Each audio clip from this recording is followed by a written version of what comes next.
Assalamualaikum, ninth class. Today we are going to discuss the topic is latent heat of fusion. पिघलाव की मख्फी हालत. Latent heat of fusion. Latent मख्फी. When a substance is changed from solid to liquid by adding heat. अब ये change of state में हमने पढ़ा था कि जब एक ऑब्जेक्ट सॉलिड से लिक्विड में आता है तो हम क्या करते हैं, उसमें हीट को ऐड करते हैं, और जब लिक्विड से सॉलिड में जाता है तो उसमें से हीट को आउट करते हैं, निकालते हैं हम. तो ये अपने ध्यान में रखेंगे आप लोग बात. When a substance is changed from solid to liquid by adding heat, the process is called melting और फ्यूजन. उस प्रोसेस को हम मेल्टिंग कहते हैं या फिर फ्यूजन कहते हैं, कि जब सॉलिड को हीट देकर हम क्या करते हैं, लिक्विड में कन्वर्ट करते हैं, तो उस पॉइंट को मेल्टिंग पॉइंट कहते हैं या फिर फ्यूजन पॉइंट कहते हैं. मेल्टिंग मीन पिघलाव, कि वो उसका पॉइंट जो है वो मेल्टिंग पॉइंट है. The temperature at which a solid starts melting is called its melting point or fusion point. melting point या फिर fusion point एक ही बात है, कि वो खास टेम्परेचर जहां पर एक सॉलिड लिक्विड में कन्वर्ट हो जाता है, उस टेम्परेचर के ऊपर, उस पॉइंट के ऊपर, उस पॉइंट को हम मेल्टिंग पॉइंट कहते हैं या फिर फ्यूजन पॉइंट कहते हैं. एक ही बात है.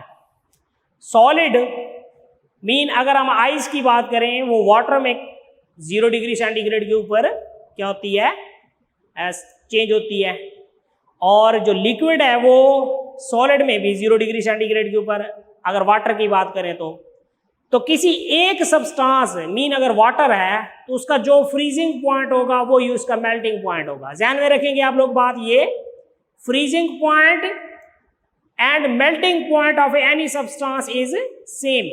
किसी एक सब्सटेंस, वाटर की बात करें तो जो उसका फ्रीजिंग पॉइंट होगा वो ही उसका मेल्टिंग पॉइंट होगा. Freezing point and melting point of a substance is same. The temperature at which a substance changes from liquid to solid state is called its freezing point. अब ऐसा temperature या temperature की वो state जहां पर वो substance liquid से solid में चली जाए, उसे हम कहते हैं फ्रीजिंग पॉइंट. आइस का फ्रीजिंग, वाटर का फ्रीजिंग पॉइंट क्या होता है, 0 degree centigrade. Different substances have different melting points. Different substances के डिफरेंट मेल्टिंग पॉइंट होते हैं. एक सब्सटेंस की बात नहीं कर रहा. Different substances have different melting points. However, freezing point of a substance is same as its melting point. अब ये हमारे पास ग्राफ है, हम देखते हैं. ये हमारे पास है -20 डिग्री सेंटीग्रेड, ये हमारे पास है 10 डिग्री सेंटीग्रेड, ये हमारे पास है 10 पॉजिटिव का, और ये हमारे पास है 20 डिग्री सेंटीग्रेड प्लस का. तो यहाँ से अगर हम स्टार्ट करें तो ये देखें, ये आइस हमारे पास है यहाँ पर -20 डिग्री सेंटीग्रेड के ऊपर, ये इसका 0 पॉइंट है हमारे पास. चलें इसको 0 पॉइंट कर लेते हैं हम. ये 0 है, ये इसका प्लस का 20 होगा, +20 डिग्री सेंटीग्रेड. -20 डिग्री सेंटीग्रेड, ये 0, ये यहाँ पर आइस जो है वो मेल्ट होना स्टार्ट हो जाएगी, वाटर में कन्वर्ट होना. और अगर 20 डिग्री सेंटीग्रेड वाटर का टेम्परेचर है तो वो जब 0 के ऊपर आएगा तो वो आइस में कन्वर्ट होना शुरू हो जाएगा. तो ये 0 जो है हमारे पास मेल्टिंग पॉइंट भी है और फ्रीजिंग पॉइंट भी है वाटर का. तो अब हम डेफिनेशन देखते हैं इसकी. Heat energy required to change unit mass of a substance from solid to liquid state at its melting point without change in its temperature is called its latent heat of fusion. कि heat energy required to change unit mass. Unit mass of a substance है, वो हमारे पास substance जो है उसका unit mass है कुछ, जो कि सॉलिड से लिक्विड में हम कन्वर्ट करेंगे. किस पॉइंट के ऊपर, अब सॉलिड से लिक्विड में जाएगा, इट मीन्स मेल्टिंग पॉइंट के ऊपर जाएगा. विदाउट चेंज इट्स टेम्परेचर का क्या मतलब है, हमने चेंज ऑफ स्टेट में पढ़ा था कि जो हमारे पास ice, mixture of ice and water है, उनका टेम्परेचर इंक्रीज नहीं होगा। कब तक? जब तक कि वो सारी की सारी आइस मेल्ट नहीं हो जाती। इसका मतलब वो 0 डिग्री सेंटीग्रेड के ऊपर ही रहता है, तो वहां पर इंक्रीज नहीं होता। जब सारा की सारी आइस वाटर में कन्वर्ट हो जाती है, फिर उसका टेम्परेचर इंक्रीज होना स्टार्ट होता है।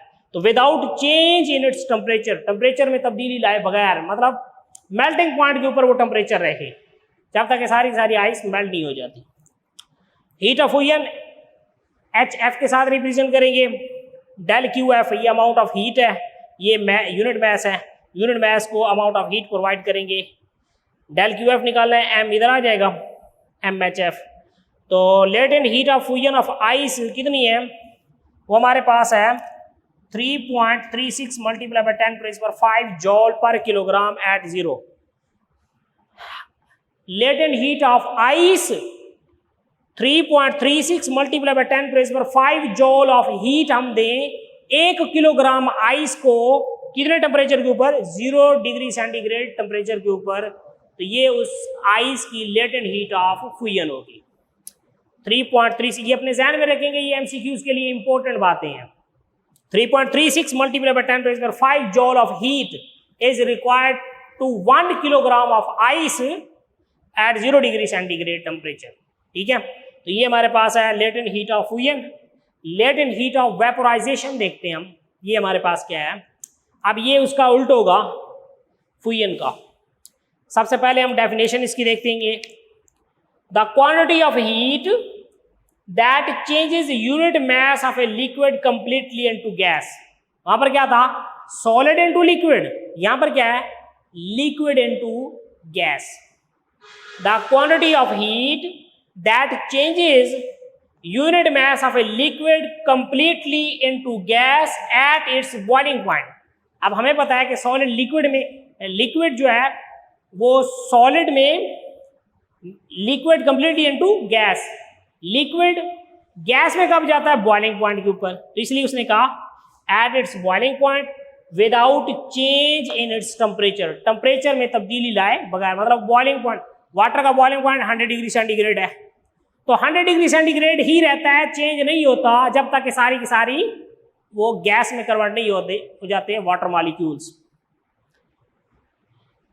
In its temperature is called latent heat of vaporization. The quantity of heat that changes unit mass of a liquid completely into gas at its boiling point without changing its temperature, temperature में तब्दीली लाए बगैर, is called latent heat of vaporization. Heat of vaporization को HV के साथ represent करेंगे। Del QV amount of heat है vaporization, और ये यूनिट मास। तो डेल QV निकालेंगे तो M दूसरी साइड में जाके मल्टीप्लाई हो जाएगा। Heat of vaporisation of water कितनी है? 2.26 मल्टीप्लाई बाय 10⁶ जॉल। इतनी जॉल हीट रिक्वायर होगी 1 किलोग्राम वाटर को कितने degree centigrade? 100 degree centigrade.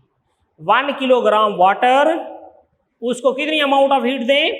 2.26 multiply by 10⁶ जॉल of heat दें 1 किलोग्राम वाटर को कितने डिग्री सेंटीग्रेड टेम्परेचर के ऊपर? 100 डिग्री सेंटीग्रेड के ऊपर। क्योंकि हमें पता है 100 डिग्री सेंटीग्रेड के ऊपर वाटर बॉयल होना स्टार्ट हो जाता है।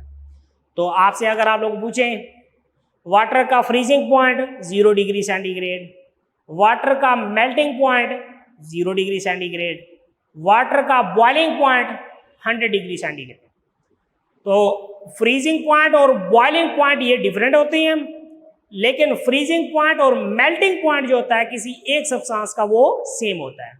तो ये बातें अपने आप लोग ध्यान में रखेंगे, इनको अच्छे तरीके से डिफरेंशिएट करना है और अच्छे तरीके से आप लोगों ने लेक्चर रेडी करना है। तो इंशाल्लाह फर्दर लेक्चर में हम नेक्स्ट जो टॉपिक होगा वो डिस्कस करेंगे।